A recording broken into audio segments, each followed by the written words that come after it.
Hello, Arkansas, and welcome to this week's edition of Arkansas Money Talk, brought to you by the team of Retire Path Wealth. I'm your host, Kristen Oakley, and joining me in the studio is the President of Wealth Management, Dale Colclasure, and co-founder, Mark Smalling. We've got a great show for you today. The title of this episode is Protecting What Matters Most, Why Your Estate Plan and Your Retirement Plan must work hand in hand to protect those that you love and the things that you have. So this is going to be a very informative conversation. If this is something that you've been wondering about, or you've been stressing over, or you've known that you need to get done, today's the day, and the team of Retire Path Wealth has got you. Mark, Dale, so good to be here with both of you this week. What's going on in your world? Yeah, you two love to talk about this soapbox issue for me. I've seen too many situations where people have done nothing and should have done something, or they should have done it sooner. Yep. It's like, oh, I've delayed this long. What's another week or two going to matter? Because it's going to take time to finish the process anyway. Definitely something we got to take care of. Well, and one of the things I so appreciate about you and the entire team of Retire Path Wealth is that you hit this head on. You actually do estate planning for your clients as part of a comprehensive holistic retirement plan in-house in your office. Explain a little bit about that process. Well, we actually have an alliance with a local attorney that does all the legal work, but we do help facilitate the process because we do think it's so important. Every time we meet with someone, this is definitely something we're going to talk about and see where they are in the situation, whether they've either started it or they've got an old plan that they haven't visited in a long time, whatever that is. And oftentimes, they think that this is only for the wealthy and I don't need to do that. Things will take care of themselves. Well, that was going to be my first question for you, Mark, because we know that studies show that 2 out of every 3 Americans still don't have the proper estate planning in place. We want to help change that today. But why is it, if so many people still don't have what they need, what's really getting in the way from that happening? Well, they don't even know where to get started. They don't know what questions to ask. And they think, well, gosh, I have one child, or I have no children at all. I don't really need an estate plan. It's, the terminology gets confusing, and they go, well, gosh, I've got beneficiaries on my retirement plans, or I've got PODs on my accounts at the bank and TODs on my investment accounts. I'm taken care of. It's just, that's just what they think. Well, Kristen, in the investment world, we always say most bad decisions are made because of fear and greed. This one ain't about greed. This one's only about fear. People are scared of what they don't know. Folks, and what you don't know in this place can really hurt you.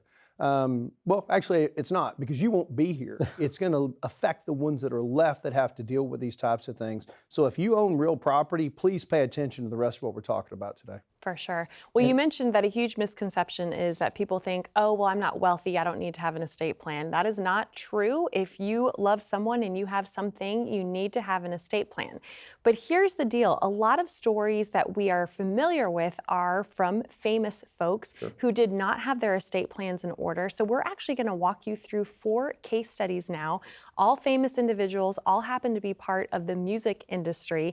But we're walking you through these case studies because these are all common mistakes that average everyday Americans are also making, and we can learn a lot from each of these case studies. So should we dive in? Absolutely. Okay, so first up, Dale, I want you to tell us what happened with Prince. What mistake did he make? Well, Prince just died without a will or a trust at all back in 2016. $156 million estate tied up in court for years. My guess is while he's doing that 3-minute guitar solo with the George Harrison deal that everybody remembers, he wasn't thinking about estate planning. And so there's a very public process. Legal fees just go through the roof. His family was torn apart with it, battling over it. It's just that, and that's so commonly the outcome, and it's so absolutely unnecessary that you get people that love each other fighting. Right. And so I think the key takeaway clearly is, don't wait until it's too late, right? Well, here's the key takeaway. Done is better than perfect, folks. Yes, Done. That's so true. Absolutely. Well, and procrastination is just one of those things, and that's probably what we hear more so than anything else when people come to our office is, we've been talking about this for a long time. Oh, yeah. We know we need to do it. Yep, it's been hanging over our head. Right, right. So that's one of the things we do, try to light a fire and actually get the process going. Literally implement at the first appointment, or at least get the process started. For sure. All right, next up we have Aretha Franklin. Now, she had a unique case. Walk us through, Mark, what her situation was. Yeah, Aretha's situation was very unique in that she died with multiple handwritten wills that were found in random places even years later, and so this both confused the family, confused the court system. There were a lot of legal disputes that followed all of that. So it's very important, and we talk to people all the time about this, that being clear and having clarity about situations is very important. Yeah. Obviously she had different thoughts at different times and she wrote them all down. And it ended up making the situation that much worse. Right. We always say clear is kind, right? Exactly. And I think that's the beauty of this too. It's your wishes. It's whatever you want to have happen. There's no judgment with that. Your job is to come alongside someone and say, okay, well, if that's what you want to do, let's get it clear, let's get it coordinated, and let's get it working together. Well, not just that, but let's make sure whoever my executor or trustee is going to be knows where it is. Yes. Which one's the right one to use? Yep, for sure. All right, well, moving on. Our third case study is Michael Jackson. This is another rough one. So what's interesting is Michael Jackson actually had a trust, but Dale, what did he not do? Kristen, he didn't fund it. We see it all the time. We get people come in and says, hey, I had XYZ law firm write this up for me. It's like, okay, well, is it funded? And then they get this blank look on their face like, I don't know what the heck you're talking about. Because literally having a document that you put in place that you've spent a substantial sum of money on, spent a lot of time on, but then never completed the process by either making sure the real property gets properly moved into the trust, or things get titled correctly after that, or that your special bequests are in place. If I've got items that are supposed to, that were special to, a particular child or another sibling or something like that, that I have all those laid out so that everybody knows exactly what's supposed to follow in place. Right, so having the trust isn't enough. It's got to be funded and it's got to be done so properly. That's and correct. This is something that you look at for your clients and make sure it is all buttoned up and done Well, correctly. or not just that, maybe they had the final document in place, but then they don't have power of attorneys and they get sick. Right. And then nobody has access to be able to make the decisions or to actually complete the actions that somebody needs to have done. Yes, so much to learn from these situations. Our fourth and final one is close and near and dear to all of our hearts here in Arkansas. It has to do with Glenn Campbell. So can you share what the problem was in his case? Right, yeah, Glenn Campbell, an Arkansan. Actually, the very first record I bought when I was 5 years old, Rhinestone Cowboy. Just another sidebar. But so Glenn Campbell was diagnosed with Alzheimer's back in 2011. So his family not only fought over the money, they also fought over his care during that time because, as Dale was talking about earlier about guardianship, they didn't have guardianship in place. So those decisions weren't made. His wishes were never made clear to the family. If we'd had those in documents about how we want our later years to go, then they would have, the trustees would have been able to follow those instructions, and actually he would have been able to live out his lives in the later years with all of the health issues he had the way he wanted to. So it would help avoid a lot of conflicts with the family and actually make sure that your final wishes are carried out. Yeah, so having that living will in place and then having it done while we're capable. Yeah. Again, he didn't die. That's what we always fear. It was He just got sick. incapacity, right? Yes. Yeah, and that's something that none of us are promised tomorrow. That's right. I mean, any of us could handle or have incapacity become part of our story. This is why you got to get in front of it. You mentioned that was your first record. I had the privilege of seeing Glenn perform in Nashville shortly after he had been diagnosed, and I get chills thinking about it because you just knew this was the farewell, right? Yeah. And it was just very powerful. All right, well, we've covered a lot. We've talked about some of the key mistakes that each of these celebrity cases highlight for all of us to learn from. What do you want to say to someone now who's watching and going, okay, yeah, no, I've been needing to do this. It's been hanging over my head. I've been putting it off. I haven't known where to go, who to trust. How are you going to be able to help them move forward? Let's simply start with the basics here, folks. Let's make sure we have our beneficiaries in place. Let's make sure they're correct. You may have everything and, buttoned up like you think, but I may have an account that I had before I got married, or it was in a first marriage, or it's designated to a child that I don't want it necessarily to go to anymore. There are simple steps that can be put in place to make sure our beneficiary is correct. And then let's make sure we have all the right documents in place, whether it be power of attorneys, it's a will or a trust.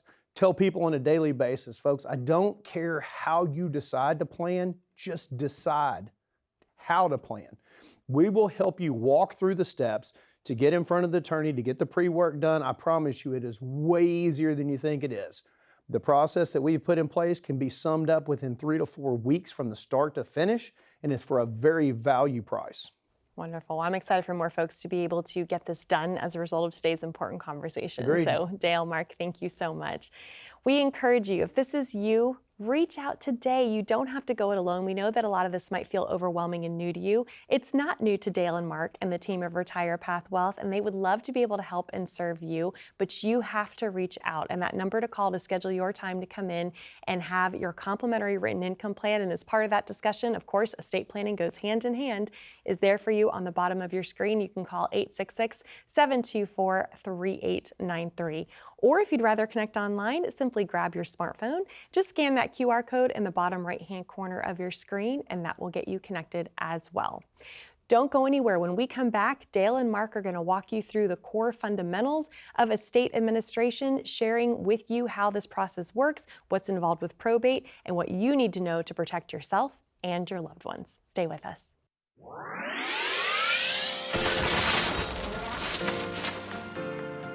I became a financial advisor through a referral from my financial advisor. I was leaving a career in the corporate world and basically was looking for something else to do.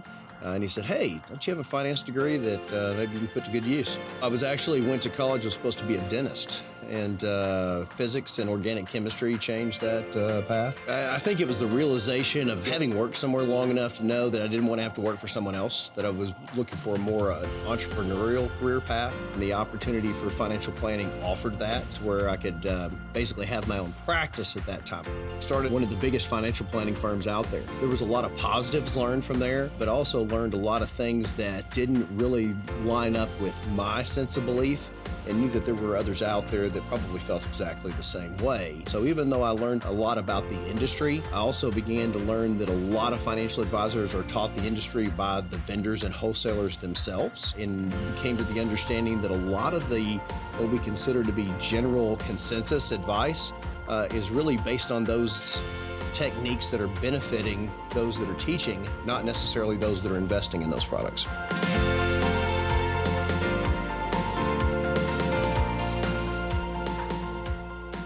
Welcome back to Arkansas Money Talk. I'm Kristen Oakley, here with both Dale and Mark from Retire Path Wealth, and we're so glad that you're spending this time with us today. If you're just tuning in, we are having a very important conversation about how estate planning and your retirement plan need to work hand in hand to help you protect what matters most. And we just went through several key case studies showing you how things can go horribly wrong. Let's share with you now some core fundamentals about how estate administration actually works, because even though it's been made out to be very complicated and very intimidating, here's the good news. It doesn't have to be as scary as you think. This is what you guys do daily. You break it down for folks. You help them understand specifically what it means for them. So even though it's been made out to be really complicated, Dale, if you had to sum it up, what does this whole estate planning really boil down to? It simply really boils down to who gets what and how long does it take. That way we avoid well, they got what? Right. Yeah, that's what we don't want to have said, right? Yep. Or there's nothing left at all. It can be the other worst case scenario. So we all have stuff. I mean, think about it. Stuff in the attic, stuff in the basement, stuff in storage, stuff in a second home. We have a lot of stuff. And this whole process is you getting to decide who gets what. And it's your wishes. There's no right or wrong here. There's no judgment. It's what you want to have happen. But what's the first step in helping folks figure out this whole estate administration process for themselves? Well, first of all, it's just kind of understanding how it all works. And I think we have a slide that kind of illustrates that. So, you've got all this stuff, or what attorneys like to call assets. And so, the first kind of stuff that we have is we may have some jointly owned assets. We may have homes and cars that we own with our spouse. So we've got those assets. Then we have assets that and accounts that have named beneficiaries, where those are investment accounts at the bank, retirement plans, whatever those are. And so all of these things go directly to the heirs just by operation of law. Right, so whoever's name is listed as the joint owner, or whoever's named as the beneficiary, the law says that's who gets that pot of stuff, right? Pretty simple. And Yep. it's going to happen. You know, you submit all the documents, and that it just happens. Yeah. And so then you have everything else. All the other stuff goes into another bucket, and that includes everything, and I mean everything else goes there. So that's all of your other assets, and this is what goes through probate. And this is where people are very confused. Oftentimes they think if they have a will that they're going to avoid probate. We have people say that every week in our office that, oh, I've already got a will, so I won't have to go through probate.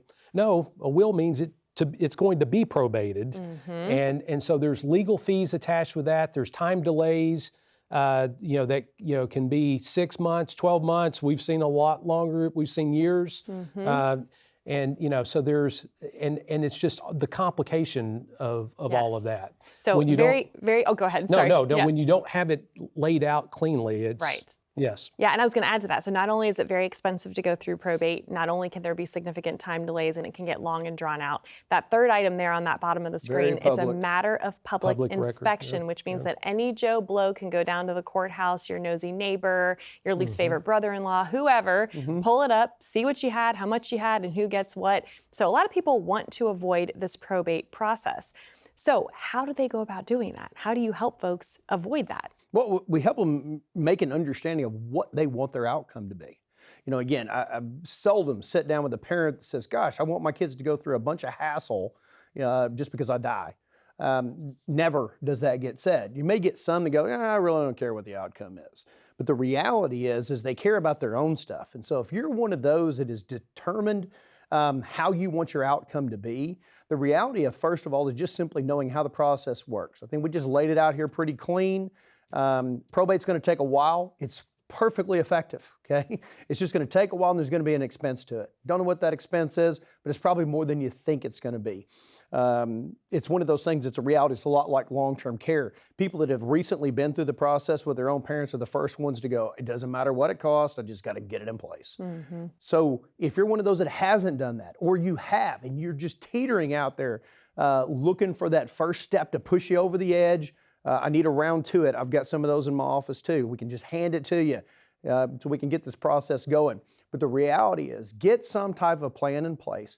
Make sure your loved ones are taken care of. Not only that, make sure they know where the plan is. They've got to be able to finish the process once you put it in place. Yes, for sure. And I always say and help folks understand that this is by far one of the most loving things you can ever do for those that you leave behind. Because when you're Absolutely. grieving, that's not the time on top of everything else that you want to have to wade through a mess and a nightmare that's been dumped in your lap. Allow your loved ones to be able to honor you and grieve you appropriately. And one of the ways you can do that is by making sure this is all buttoned up before that day comes. So if this is something you are needing help with, we encourage you to reach out to the team of Retire Path Wealth. I promise they will meet you with a lot of care and compassion and be able to help navigate through all of this with you and for you. 866-724-3893 is the number to call to schedule your time to receive your complimentary written income plan. And of course, as part of that comprehensive holistic plan, they will address your estate planning needs with you as well. Or if you'd rather connect online, simply scan that QR code and that will get you connected as well. Stay with us. We'll be back with more right after this.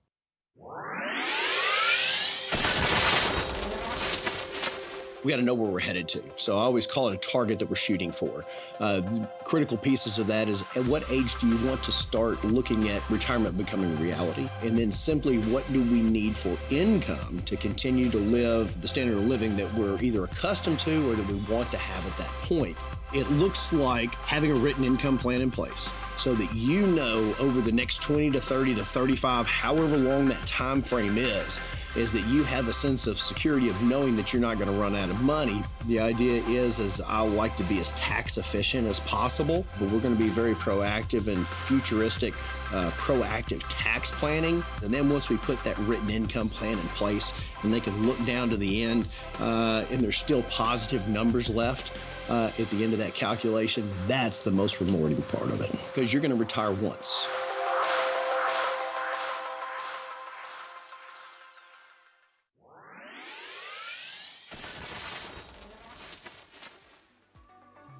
As Americans, we strive for better, from a better house to a better career to a better life for our kids. Better has become the American way. But when it comes to your retirement, what does better mean to you? Does it mean more income, a flexible lifestyle, better options and solutions? A better retirement begins with a written income plan. To get your complimentary written income plan, call the number that you see here. You only retire once, so this is your opportunity to plan for better.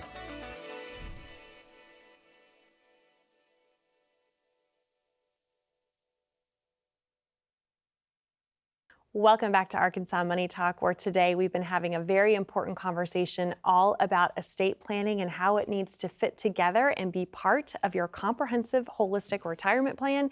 We would argue that if you have a retirement plan but you don't have an estate plan, guess what? Your retirement plan is incomplete. Those two things have to be coordinated and talking together, and we're going to get into more of why that is in this segment. But there's an awesome resource that we want to be able to go ahead and share with you that you can use completely for free.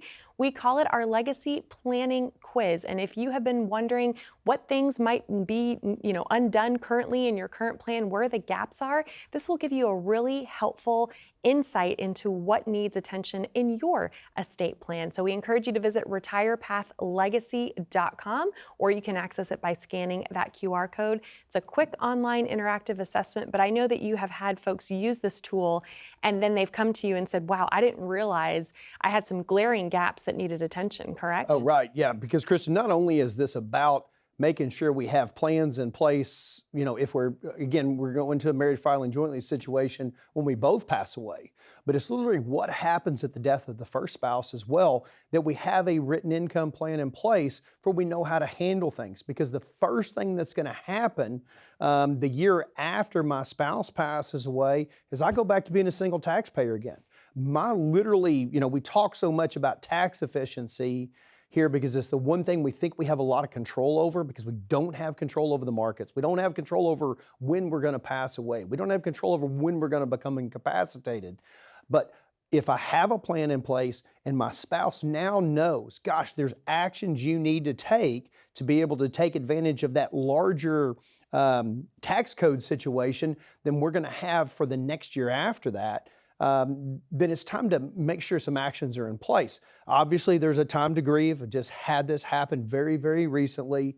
And one of the last things that she said after the first phone call of letting us know that the spouse had passed away is, hey, I know I need to have that conversation about taking more money out of my IRA this year. Mm-hmm. Yeah. And again, I'm so glad that she had you guys to walk her through that before that change happens, because, you don't want to be grieving and then hit with a higher tax bill on top of it if you can avoid it, right? 100%, because we had one that just happened last year, that the spouse passes away in December.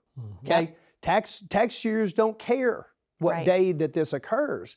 But the reality is nobody ever had the conversation with her. She comes in January and now she's all of a sudden worried about the taxes that she has last year because somebody brought it up to her. Right. And I know it was only about 3 weeks, but if she'd already had those contentions in her head of, I know these are things I have to handle, then it might have been able to improve her situation. But she was working with an advisor that did nothing but manage assets and had not talked about these situations because, they left that up to the estate planning attorney. Right. Well, and that's very common in our industry, right? Absolutely. A lot of financial professionals out there are only focusing on the investment management piece. Again, this is what makes you all so different, is you look at all of these pieces and how they fit together. We say this a lot on the show. How you make a decision in one area of your financial life can and will affect all the others. That's why you can't afford to look at any one of these pieces of your financial life in isolation from each other. So paint the picture for our viewers. Let's say someone's watching, they've gone to visit retirepathlegacy.com. They are seeing where there are some current gaps or lack of planning as it relates to their estate plan coordinated with their retirement plan.